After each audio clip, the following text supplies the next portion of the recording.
Hai semuanya, kembali lagi bersama Hirka Harika. Nah, kali ini Mimin bakal bawain alur cerita dari sebuah drama Korea yang berjudul My Demon. Drama ini menceritakan sebuah perjanjian pernikahan kontrak antara seorang CEO cantik dengan seorang iblis. So, gak usah berlama-lama lagi, yuk langsung saja ke ceritanya.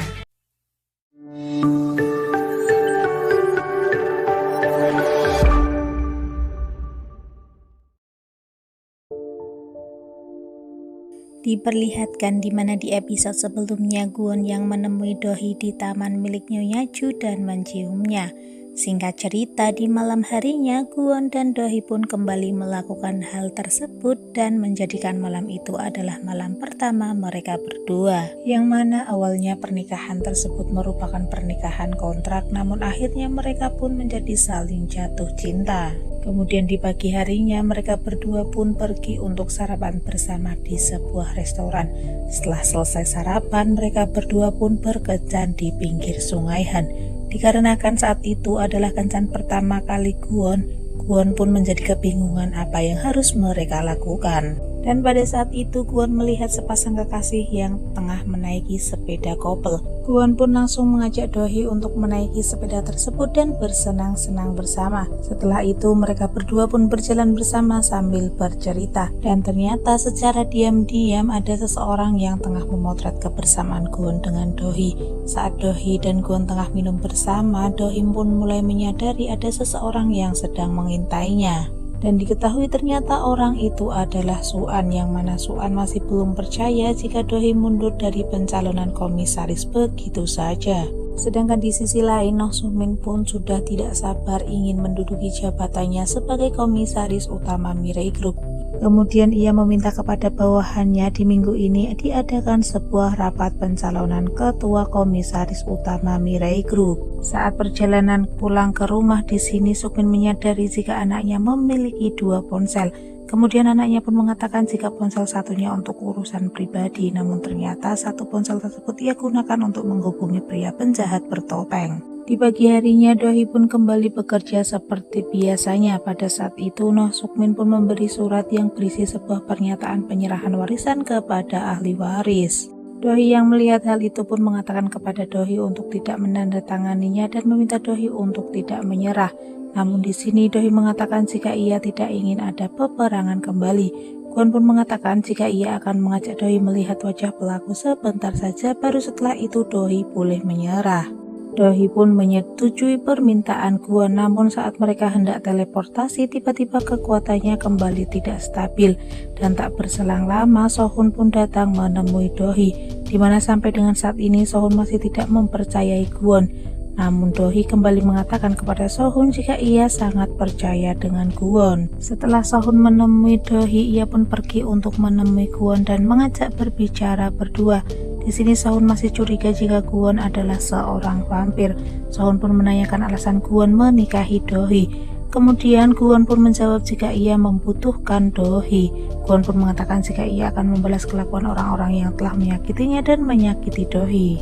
Setelah itu Gwon pun pergi ke kantor polisi untuk memberikan sketsa wajah pelaku yang asli. Saat Gwon pulang ke yayasannya, ia pun memberikan tugas baru kepada anak buah barunya untuk mencari tahu keberadaan dari penjahat tersebut. Sedangkan di sisi lain, Dohee menyetujui dan menandatangani surat pernyataan penyerahan harta kepada ahli waris.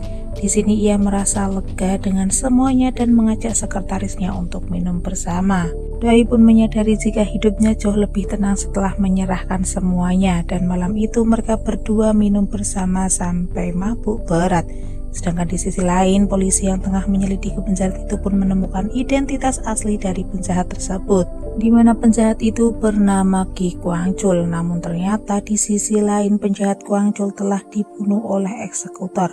Awalnya Kwangchul mencoba untuk memberontak, namun ia dikunci di dalam ruangan dan ruangannya dibakar. Dan di sini diketahui jika eksekutor tersebut adalah Noh Sukmin. Ternyata Noh Sukmin adalah dalang di balik semuanya. Noh Sukmin yang telah membunuh orang tua Dohee karena ia membenci orang tua Dohee yang selalu diutamakan oleh ibunya. Bahkan ia juga yang telah membunuh ibunya sendiri. Ia juga yang mengambil barang-barang yang berada di loker stasiun kereta. Dan di pagi harinya, Dohee dan Kwon mendapat informasi dari kepolisian jika Kwang Chul ditemukan dalam keadaan tewas terbakar. Namun di sini polisi menemukan barang bukti sebuah pisau yang melekat di jantungnya. Kwon dan Dohee yang mendengar berita itu pun langsung kaget dan tidak percaya. Kemudian Kwon pun pulang ke yayasannya. Di sini ia menemukan sebuah alat sadap yang ada di rumahnya. Kwon pun akhirnya langsung merencanakan sebuah rencana untuk menangkap pelaku utamanya. Namun asistennya merasa khawatir jika bosnya mengalami hal yang tidak ia inginkan. Tiba-tiba jam-jam kontraknya dengan manusia berhenti seketika. Bahkan kontrak-kontrak yang telah ia buat dengan manusia tiba-tiba muncul di hadapannya dan terbakar hangus tepat di depannya. Setelah melihat kejadian itu, Kwon pun langsung pergi untuk mendatangi wanita aneh yang sering menegurnya. Di sini Kwon merasa jika wanita itu mengetahui sesuatu tentangnya. Dan saat sampai di tempat wanita aneh itu, wanita itu membawa Kwon pergi ke sebuah tempat. Di sini Kwon pun menanyakan siapa wanita tersebut. Wanita itu pun mengatakan jika ialah yang memberi Kwon kekuatan itu. Di sini Kwon pun akhirnya mempercayai wanita itu dan meminta bantuan supaya bisa mengembalikan kekuatannya. Namun wanita itu justru mengatakan jika hal itu tidak bisa ia lakukan dikarenakan kekuatannya sudah masuk ke tubuh orang yang salah. Di sini Kwon pun harus menerima takdirnya menjadi manusia dan perlahan akan meninggal. Namun Kwon masih tidak menyerah dan kembali menanyakan kepada wanita itu bagaimana caranya supaya kekuatannya kembali, namun tidak ada kematian di antara mereka. Dan di sini wanita itu tetap kekeh mengatakan jika tidak ada jalan lain lagi kecuali sebuah kematian. Sedangkan di sisi lain So-hun yang masih penasaran dengan seluk-beluk Kwon pun akhirnya menemui Ga-young. So-hun pun menanyakan semuanya kepada Ga-young. Di sini Ga-young pun mengatakan jika Kwon adalah seorang demon yang tugasnya mencelakakan manusia. Mendengar hal itu, So-hun pun menjadi kepikiran dengan Dohee. So-hun pun merasa khawatir jika akan terjadi sesuatu kepada Dohee. Bahkan Ga-young pun mengatakan jika saat ini tato milik Kwon yang merupakan sumber kekuatan Kwon telah berpindah ke tangan Dohee, sehingga menjadikan Kwon mau tidak mau membutuhkan Dohee untuk menggunakan kekuatannya. Kemudian diperlihatkan di mana Sukmin akhirnya mendapat surat pernyataan pelepasan hak waris yang telah ditandatangani oleh Dohee. Akhirnya ia pun bisa mendapatkan apa yang ia inginkan selama ini. Kemudian Sukmin pun menjadi teringat saat setelah kematian orang tua Dohee dan saat itu ibunya membawa Dohee ke rumahnya. Sejak itulah Sukmin pun mulai membenci Dohee. Di sini juga diketahui jika Do-kyung ternyata bukan rekan kerja dari Kwang Chul. Namun Do-kyung telah menyadap ponsel ayahnya karena ia pernah melihat pesan ayahnya dengan Kwang Chul. Serta Do-kyung pun mengikuti gerak-gerik ayahnya hingga Do-kyung pun menjadi seperti ayahnya, seorang psikopat. Sedangkan di sisi lain Kwon pun pulang ke rumahnya. Saat itu ia melihat jika istrinya tengah membuat kue. Kwon pun langsung memeluk istrinya dan mengatakan jika ia butuh memeluk Dohee untuk mengisi daya. Di sini mereka berdua pun akhirnya menghabiskan malam secara bersama-sama.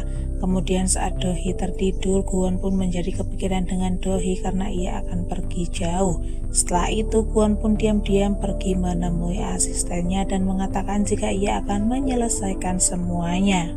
Namun jika ia tidak kembali, maka asistennya harus menjadi pemimpin dan mengurus yayasannya ini. Di sini asisten Kwon pun melihat kembali foto Kwon dan merasa sedih. Tanpa diketahui Ga-young berada di sampingnya dan menanyakan tentang Kwon. Setelah mengetahui masalah Kwon, Ga-young pun langsung pergi untuk mencari keberadaan Kwon. Sedangkan di sisi lain diperlihatkan di mana Dohee yang baru saja bangun tidur tengah mencari keberadaan suaminya.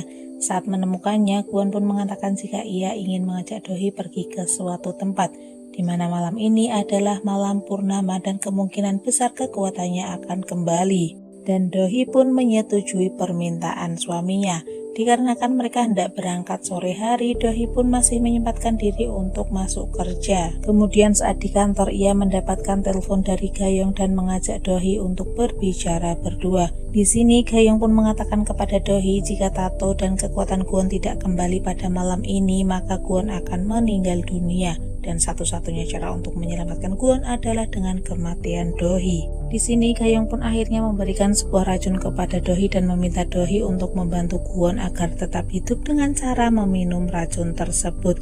Tiba-tiba saja Kwon datang menemui Ga-young dan Dohee dan langsung memarahi Ga-young. Kwon pun meminta kepada Gayong untuk tidak ikut campur dengan urusannya. Dohee yang masih shock mendengar kabar itu pun langsung pergi meninggalkan Kwon dan Gayong. Di sini Gayong pun mengatakan kepada Kwon jika ia hanya memberitahu faktanya kepada Dohee, namun Kwon sudah muak dengan kelakuan Gayong pun langsung memarahi Gayong dan mengingatkan kembali kepada Gayong untuk tidak ikut campur karena Gayong bukanlah siapa-siapanya. Ternyata pada saat itu Dohee pergi untuk menemui asisten Kwon dan menanyakan kebenaran terkait masalah Kwon. Setelah Dohee mendapat jawaban yang ia inginkan, Dohee pun pergi untuk menyendiri. Dan setelah pikirannya menjadi jernih, ia pun kembali ke rumah dan menemui suaminya. Di sini ia mengatakan jika ia akan membantu Kwon menemukan cara untuk mengembalikan kekuatannya tanpa adanya kematian dari salah satu di antara mereka. Dan di sore harinya, Dohee dan Kwon pun akhirnya pergi ke sebuah pantai dan menghabiskan hari itu bersama-sama. Kemudian saat malam sudah datang, Kwon dan Dohee pun pergi dari pantai itu dan mampir untuk mengisi bahan bakar mobil. Di sini Kwon dan Dohee ternyata diikuti oleh Noh Dok-young yang pada saat itu tangannya tengah terluka parah. Diketahui jika luka itu ia dapatkan dari ayahnya, dikarenakan ayahnya mengetahui jika Dok-young telah menyadap ponsel milik ayahnya. Dan ayahnya atau Sukmin ini pun langsung menghukum anaknya dengan membakar tangan anaknya sendiri. Di sini Sukmin mengatakan jika ia akan memaafkan Dok-young jika Dok-young bisa menghabisi Dohee. Di sisi lain, Sohun pun menelpon Dohee dan meminta Dohee untuk menjauhi Kwon dikarenakan Sohun telah mengetahui semuanya dan mengatakan jika Kwon akan membunuh Dohee malam itu. Di sini Dohee mengelak dan mengatakan jika ia sangat mempercayai Kwon, dan pada saat itu Dohee yang tengah bertelepon dengan Sohun melihat jika ada mobil yang dikendarai dengan kecepatan tinggi dan berusaha menabrak Dohee. Tiba-tiba saja mobil itu pun meledak dan membuat keadaan di tempat itu menjadi kacau balau. Kwon yang melihat hal itu pun langsung berlari untuk menyelamatkan Dohee. Namun di sini ia dicegah oleh Gayong dan mengatakan jika hal itu sangatlah berbahaya. Pada saat ini Kwon bukanlah seorang demon, namun ia hanya seorang manusia yang tidak memiliki kekuatan. Namun di sini Kwon tetap masuk ke kobaran api karena ia merasa jika Dohee meninggal dunia ia tidak akan bisa hidup. Saat Kwon masuk ke kobaran api, Kwon merasa ketakutan dan teringat akan mimpinya yang mana tubuhnya terbakar habis. Namun saat ia melihat surat Dohee yang tertulis jika ia akan tetap memilih Kwon dalam keadaan bagaimanapun juga menjadikan ia bangkit dan berhasil menyelamatkan istrinya dari kobaran api. Namun anehnya saat mereka keluar dari kobaran api, mereka berdua keluar dengan keadaan selamat, bahkan mereka tidak memiliki luka sedikit pun. Ternyata hal itu terjadi karena pada saat mereka tengah berada di dalam kobaran api, mereka sama-sama hampir kehilangan nyawa, dan pada saat itu tato milik Kwon pun akhirnya kembali kepadanya dan kekuatannya pun kembali. Hingga akhirnya keberhasilan Kwon yang bisa menyelamatkan Dohee ini pun menjadikan wanita aneh yang telah memberi Kwon kekuatan itu menjadi tidak percaya akan hal itu. Dan di sini Kwon pun akhirnya kembali menjadi demon dan bisa menggunakan kekuatannya kapan saja. Singkat cerita, di pagi harinya Dohee mengatakan kepada Kwon jika ia akan berangkat kerja. Dikarenakan kekuatan Kwon sudah kembali, Kwon pun langsung mengubah baju mereka dan pergi untuk berangkat kerja bersama-sama. Sebelum ke kantor, Kwon pun menyempatkan diri untuk menemui wanita aneh yang memberi ia kekuatan, dan Kwon pun ingin menunjukkan jika ia dan Dohee bisa tetap hidup sampai saat ini dan ia bisa kembali menjadi demon. Setelah mengantar istrinya ke kantor, Kwon pun kembali ke yayasannya dan menyelesaikan semua pekerjaannya. Di sini asistennya pun merasa senang dan mengatakan jika ia telah mengetahui hal itu karena ia diberitahu oleh Gayong. Dan saat mendengar nama Gayong, Kwon pun menjadi kesal karena Gayong mencoba untuk meracuni istrinya. Setelah itu Kwon pun kembali ke kantor istrinya. Di sini Dohee mengajak Kwon untuk mencari tahu pelaku yang telah menabrak dirinya saat berlibur bersama. Awalnya Kwon mencurigai asisten Dohee dikarenakan asisten Dohee juga mengetahui kepergian mereka. Di sini Dohee pun mengelak karena ia tidak percaya akan hal itu, namun saat melihat tingkah asistennya yang aneh, Dohee dan Kwon pun menjadi curiga dan mengikuti gerak-geriknya. Ternyata asistennya ini menemui seseorang. Namun saat Dohee hendak mendekat, ia melihat jika asistennya ini tengah mencium laki-laki yang ia temui, dan ternyata laki-laki itu adalah asisten Kwon. Dan diketahui jika mereka berdua ternyata mempunyai hubungan khusus. Hubungan itu dimulai pada saat saat Dohee dan asistennya tengah mabuk berat dikarenakan ia tidak ada yang mengantar pulang. Akhirnya sekretaris Kwon pun mengantarnya pulang. Dan pada malam itulah mereka berdua menghabiskan malam bersama dan memulai untuk berkencan. Bahkan sekretaris Dohee juga telah mengetahui jika Kwon adalah seorang demon. Semua ini tentu saja karena diberitahu oleh sekretarisnya Kwon. Singkat cerita, Kwon dan Dohee pun sampai di rumah dan beristirahat. Di sini Kwon pun kembali bermimpi akan masa lalunya saat menjadi manusia, di mana pada saat itu ia memberikan sebuah kalung kepada perempuan yang bernama Wolsim. Namun ia masih belum mengetahui wajah dari wanita itu. Dan di keesokan harinya Kwon pun kembali mendatangi wanita yang memberinya kekuatan. Kwon pun menanyakan terkait mimpinya yang selalu mengingat akan masa lalunya saat menjadi manusia. Di sini wanita itu pun mengatakan jika bisa jadi Kwon ingin tetap menjadi manusia dan tidak ingin perasaan manusiawinya menghilang. Dan mungkin juga dulu Kwon ingin menghapus ingatannya tentang wanita itu karena bagi Kwon sangat menyakitkan. Sedangkan di kantor milik Dohee, Noh Suk-min menemui Dohee dan mengatakan jika ia ingin berinvestasi di perusahaan Mirai F&B milik Dohee. Namun di sini Dohee menolaknya karena menurut Dohee investasi adalah sebuah hutang dan ia tidak ingin hutang kepada Suk-min. Di sini Noh Suk-min pun memberikan foto ibunya dengan orang tua Dohee dan mengatakan jika mereka memiliki konflik, namun Suk-min tetap menganggap Dohee sebagai keluarganya.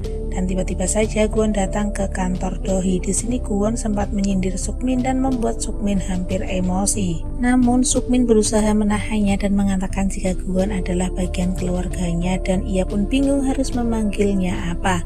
Kwon pun langsung menarik pipi Suk-min dan meminta Suk-min untuk memanggilnya kakak. Dan pada saat itu Suk-min melihat tato di tangan Kwon ada dan artinya kekuatan Kwon telah kembali. Dan pada hari itu juga So-hun datang ke kantor Dohee. Di sini ia merasa tidak percaya jika seorang iblis bisa menjadi seorang malaikat yang mampu melindungi Dohee.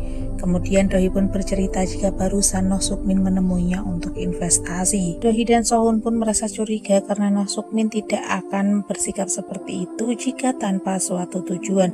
Maka dari itu So-hun pun berencana untuk menelusurinya dan mencari tahu apa rencana dari Suk-min. Dan di malam harinya So-hun pun pergi ke rumah Suk-min dan makan bersama. So-hun pun merasa curiga karena pada saat itu Do-kyun tidak ada di rumahnya dan menanyakan hal itu kepada Suk-min.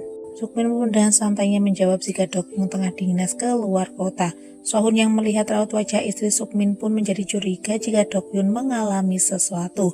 Bahkan pada saat itu, So-hun pun melihat buku panduan demon berada di dalam rumah Suk-min. Hal ini pun menjadikan semakin curiga dengan Suk-min. Namun sana So-hun diketahui oleh Suk-min yang pada saat itu memantau So-hun dari CCTV rumahnya. Kemudian diperlihatkan di mana Do-kyun yang ternyata pada saat itu berhasil selamat dari insiden kebakaran dan berhasil kabur dari tempat itu.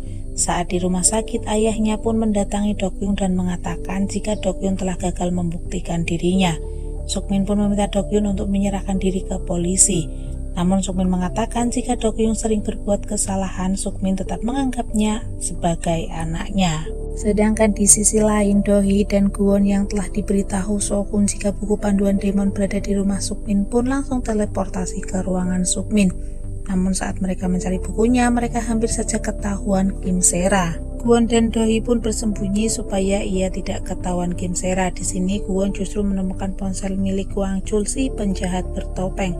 Setelah itu Dohee pun mengajak Kwon untuk pergi menemui Do-kyung dan saat teleportasi mereka dikagetkan karena tempatnya berada di kantor polisi. Ternyata pada saat itu Do-kyung telah menyerahkan diri ke polisi. Do-kyung mengaku jika ia yang telah membunuh semua orang termasuk neneknya sendiri yaitu Nyonya Chu. Setelah itu Dohee dan Kwon pun menemui Do-kyung dan menanyakan alasan Do-kyung melakukan semua itu. Do-kyung mengatakan jika ia hanya menuruti kemauan iblis yang ada di dalam dirinya. Dohee yang mengetahui jika Do-kyunglah penyebab Nyonya Chu pun menjadi histeris dan tidak percaya. Dan diperlihatkan juga di mana Suk-min dan Kim Sera mendapat informasi dari kantor polisi jika anaknya telah menyerahkan diri ke kantor polisi. Kim Sera di sini tidak bisa berbuat apa-apa karena ia takut dengan Suk-min. Kim Sera pun mengatakan kepada suaminya jika ia ingin Do-kyung bisa segera keluar dari kantor polisi karena kondisinya sedang tidak sehat. Di sisi lain, Sohun pun mengajak Kwon untuk minum bersama. Di sini Sohun menanyakan apakah Kwon mencintai Dohee. Sohun pun di sini mulai mempercayai Dohee dan mulai menerima jika Kwon bersama Dohee. Awalnya Sohun merasa khawatir dengan Dohee yang menikahi Daemon, namun kini Sohun merasa tenang karena Dohee menikah dengan Daemon dan berharap jika Kwon bisa selalu menjaga Dohee. Sementara itu, Gayong menemui Dohee dan mengajak Dohee ngobrol berdua. Gayong di sini meminta maaf kepada Dohee dan Gayong meminta Dohee untuk melupakan semuanya. Gayong pun mulai rela melepas Kwon. Singkat cerita, di malam harinya saat Kwon tertidur, lagi-lagi ia bermimpi tentang masa lalunya saat menjadi manusia. Namun kali ini ia bisa melihat dengan jelas wanita yang bernama Wolsim itu mirip dengan Dohee. Dan ternyata pada saat itu ia membunuh semua orang termasuk membunuh Wolsim dan akhirnya membuat ia menjadi sosok demon. Dimana pada masa lalunya Yesen adalah sosok Kwon sebelum ia menjadi demon. Dimana pada saat itu ia merupakan keturunan bangsawan yang sangat dihormati. Yesen di sini jatuh cinta dengan seorang wanita bernama Wolsim, seorang wanita yang menyukai tarian pedang.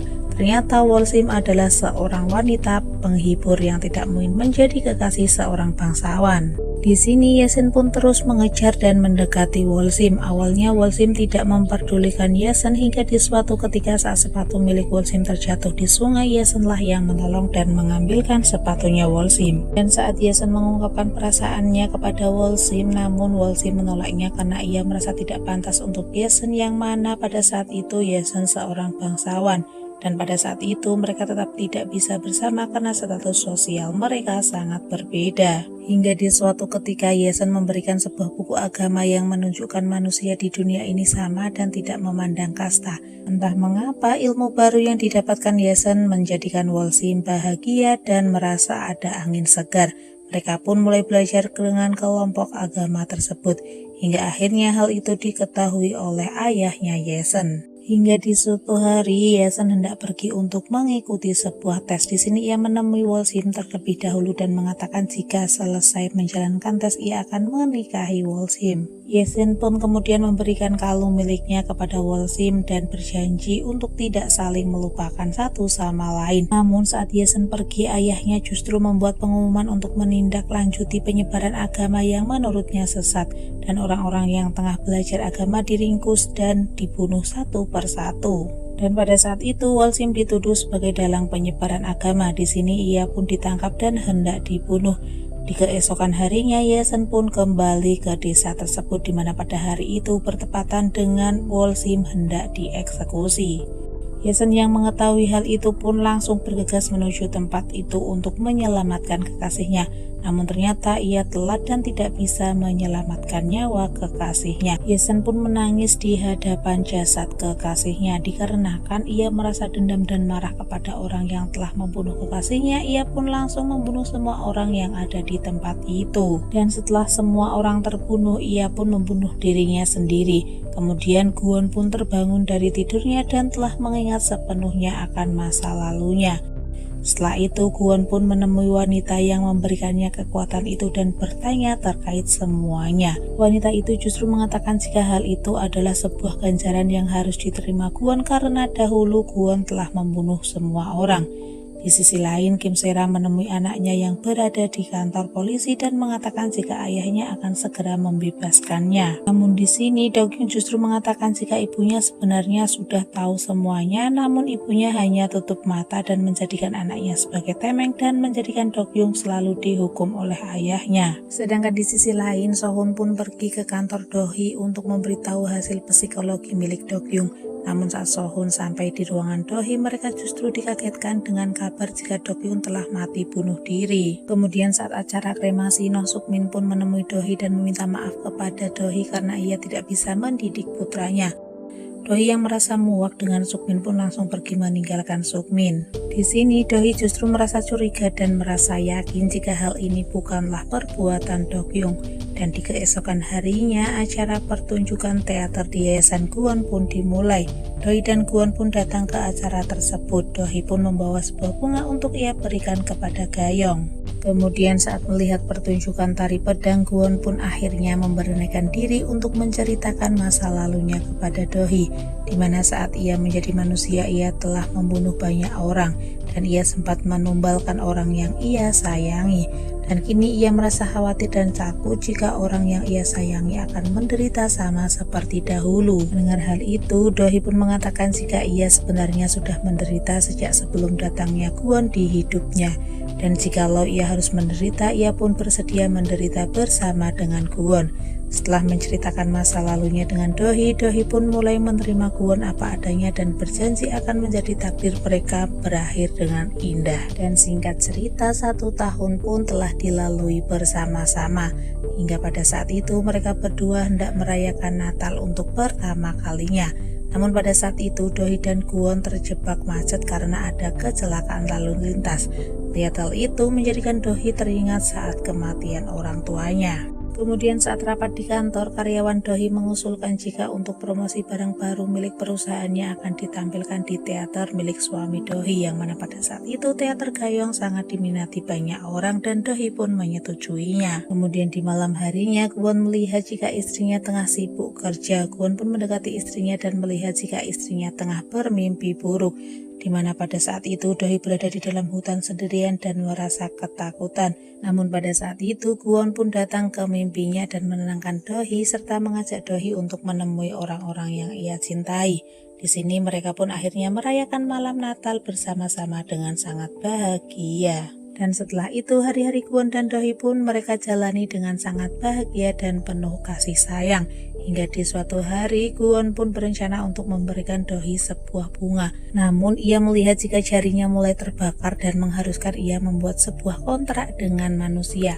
Pada saat itu juga ia berhasil menemukan orang yang tengah kesusahan dan membuat perjanjian dengannya. Namun ternyata hal itu diketahui oleh anak buah Kwon. Di sini anak buah Kwon pun akhirnya mengetahui jika bosnya bukanlah seorang manusia. Sedangkan di sisi lain di kantor Dohee mendapat telepon dari Noh Suk-min yang mengajaknya untuk makan bersama. Awalnya Dohee sempat menolak ajakan itu, namun Suk-min terus memaksa Dohee. Setelah selesai telepon dengan Suk-min, Kwon pun datang dengan membawa sebuah bunga. Di sini Dohee pun merasa bahagia karena suaminya bisa seromantis itu. Kemudian diperlihatkan jika Kim Se-ra yang semakin putus asa sejak kematian putranya. Ia semakin membenci suaminya dan berusaha untuk menjatuhkan suaminya. Kemudian di malam harinya saat makan bersama, di sini ternyata Noh Suk-min memiliki rencana untuk meminta saham mereka semua, dan Suk-min berencana untuk memiliki seluruh saham Mirai Group dan Suk-min lah yang paling berkuasa di situ. Namun di sini Suk-min mengatakan jika ia berjanji akan berlaku adil kepada semua orang. Namun di sini So-hun menolak hal itu karena ia tahu sifat dari Noh Suk-min. So-hun sempat mengatakan jika ia akan terus mendukung Suk-min, namun ia tidak akan memberikan sahamnya. Di sini Dohee pun juga menolak memberikan saham tersebut kepada Suk-min.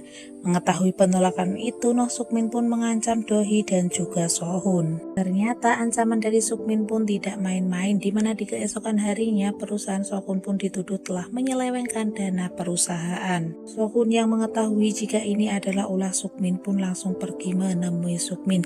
Di sini Suk-min dengan terang-terangan jika ia berencana untuk mencopot jabatan So-hun sebagai direktur dan ia ingin memperlihatkan kepada So-hun jika ia adalah orang yang paling berkuasa. Setelah itu So-hun pun menghubungi Dohee dan menceritakan semuanya tentang Suk-min. Bahkan pada saat itu istri Suk-min telah diasingkan di sebuah rumah sakit serta tidak boleh ada seorang pun yang menemuinya. Dohee yang mengetahui hal itu pun tidak tinggal diam dan langsung pergi menemui Suk-min serta memarahi Suk-min yang telah bertingkah semaunya. Dan setelah berdebat dengan Suk-min, kini ia mengetahui jika ternyata yang membunuh Nyonya Ju adalah Suk-min. Suk-min yang mendengar perkataan Dohee pun langsung mengatakan jika ia sangat membenci ibunya karena ia selalu disalahkan. Di sini Suk-min juga sempat mengatakan jika kematian orang tuanya Dohee bukanlah kesalahannya, namun yang sebenarnya ibunya lah yang membunuh orang tua Dohee. Awalnya Dohee tidak mempercayai perkataan Suk-min, namun pada saat itu Suk-min pun memberikan sebuah rekaman suara di mana pada saat itu ayah Dohee tengah bersitegang dengan Nyonya Ju hingga pada saat Nyonya Ju mengejar orang tua Dohee, pada saat itu terjadi sebuah ledakan yang sangat hebat dan ledakan itu pun menjadikan orang tua Dohee meninggal dunia. Di sini Dohee pun masih berusaha meyakinkan diri jika apa yang dikatakan oleh Sukmin tidaklah benar. Sukmin yang merasa muak pun mencoba mencekik Dohee dan menginginkan Dohee segera pergi. Sedangkan di sisi lain, Kwon pergi menemui Kim Se-ra untuk menanyakan keberadaan buku panduan demon. Ia pun mengatakan kepada Kim Se-ra jika saat ini ia telah hidup di neraka dan jika ia ingin lepas dari semua itu ia harus memberitahukan keberadaan buku tersebut. Awalnya Kim Se-ra menolak hal itu dan Kwon pun meminta Kim Se-ra untuk berpikir dengan tawaran Kwon. Dan saat Kwon hendak pergi, ia pun akhirnya mengatakan jika Sukmin lah yang telah membunuh Nyonya Ju dan anaknya sendiri serta suaminya berencana untuk membunuh Dohee. Kwon yang mendengar hal itu pun langsung menemui Sukmin yang tengah mencekik Dohee. Kwon pun langsung melempar tubuh Sukmin dan mencekik Sukmin di atas ketinggian. Di sini Noh Sukmin masih menantang Kwon, bahkan mengejek Kwon. Kwon pun langsung mengatakan jika saat ini istrinya tengah membeberkan kelakuannya ke kantor polisi dan sebentar lagi Sukmin akan masuk penjara. Mendengar hal itu, Sukmin mengatakan jika ia akan pergi ke neraka saja dan menjatuhkan dirinya dari atas gedung. Dan setelah itu, berita kematian dan kelakuan keji Noh Sukmin pun gempar di media sosial. Namun ternyata jasad Noh Sukmin sampai dengan saat ini belum bisa ditemukan karena jasad Sukmin jatuh ke dalam air dan menghilang. Sedangkan Noh Su-an yang mendengar berita jika kakaknya lah yang membunuh ibunya pun menjadi kaget dan tidak percaya karena kakaknya setega itu dengan ibunya sendiri. Kemudian di keesokan harinya Ga-young pun pergi menemui So-hun dan makan bersama. Di sini Ga-young pun berpamitan kepada So-hun karena ia hendak pergi ke luar negeri. Kemudian di sisi lain diperlihatkan di mana Kim Se-ra mengembalikan buku demon milik Kwon. Di sini Kwon pun menanyakan kepada Kim Se-ra apakah benar Nyonya Ju lah yang membunuh orang tua Dohee. Namun nampaknya Kim Se-ra baru mengetahui hal itu. Sedangkan di sisi lain di kantor Dohee masih kepikiran apakah benar Nyonya Ju lah yang membunuh orang tuanya dan mencari tahu tentang berita kematian orang tuanya. Di sini Dohee pun menemukan sebuah artikel di mana Nyonya Ju meminta maaf kepada pers dan di sampingnya terdapat sebuah tongkat. Kemudian ia pun menanyakan hal itu kepada asistennya. Di sini asistennya pun mengatakan jika Nyonya Ju memakai tongkat setelah terjadinya kecelakaan itu dan mengira jika Nyonya Ju tengah sakit. Dan pada saat itu ia pun jadi teringat perkataan Sukmin yang mengatakan jika ibunya sering mendatangi gereja dan membuat pengakuan dosa. Dan setelah itu ia pun pergi ke gereja dan menemui pendeta. Di sini pendeta tersebut mengetahui Dohee karena dahulu Dohee sering datang ke gereja tersebut. Kemudian Dohee pun mengatakan kepada pendeta jika kedatangannya ke sini untuk menanyakan terkait Nyonya Ju. Dan pendeta itu mengajak Dohee untuk berbicara berdua saja. Pendeta itu pun menceritakan semuanya, bahkan pendeta itu telah meminta Nyonya Ju untuk berterus terang kepada Dohee. Namun Nyonya Ju tidak berani mengungkapkannya karena takut tidak akan mendapatkan maaf dari Dohee. Pendeta itu pun menceritakan jika dahulunya Nyonya Ju bekerja seperti iblis yang tidak punya hati. Saat ayah Dohee ingin melaporkan Nyonya Ju ke kantor polisi, Nyonya Ju mengejar orang tua Dohee dan terjadilah aksi kejar mengejar. Dikarenakan saking cepatnya mengendarai mobil orang tua Dohee pun melesat dan tergulung hingga menjadikan ibunya Dohee meninggal dunia. Namun pada saat itu ayah Dohee sempat masih hidup dan tiba-tiba datang Kwon menghampiri ayah Dohee. Di sini ternyata ayahnya Dohee pernah membuat sebuah kontrak perjanjian dengan Kwon. Dan pada saat itu Nyonya Ju sempat melihat Kwon sebelum terjadinya ledakan mobil milik orang tua Dohee dan menjadikan Nyonya Ju terlempar hingga menyebabkan kakinya terluka saat kejadian ledakan mobil tersebut. Dan semenjak itu Nyonya Ju pun berhenti menjadi seorang iblis di perusahaannya sendiri dan bertobat berubah menjadi orang baik. Setelah mengetahui hal itu, Dohee pun kembali ke rumah. Sesampai di rumah ia mengatakan kepada Kwon jika ia ingin segera mandi. Saat di kamar mandi, Dohee pun langsung menangis sejadi-jadinya karena mengetahui jika ayahnya dahulu pernah membuat kontrak dengan Kwon dan otomatis saja kematian ayahnya disebabkan karena perjanjian kontraknya dengan Kwon. Tangisan Dohee sebenarnya terdengar dari luar, namun Kwon tidak bisa berbuat apa-apa dan hanya bisa menunggu. Setelah itu Kwon pun pergi menemui pendeta Dati. Ternyata Kwon dan pendeta itu saling mengenal.